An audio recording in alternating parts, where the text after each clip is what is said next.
shuncha odam kommentariy, like bosib, podpiska bosib, qo'llab-quvvatlagan uchun. Mana ko'prigimiz nasib bo'lsa, qurilish jarayonlari boshlanmoqda.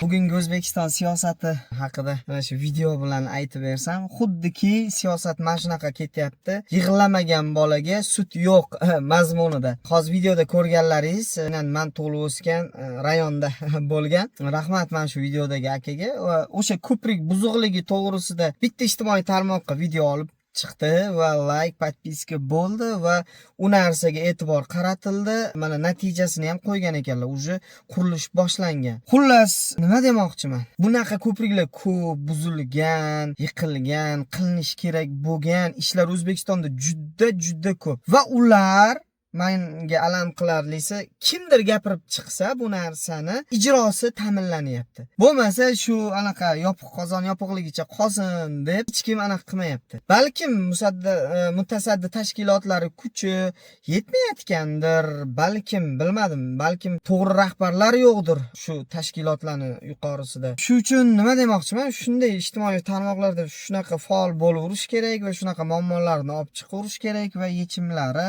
bitta sekin amalga oshib boryapti. Ko'rib turganlaringizdek.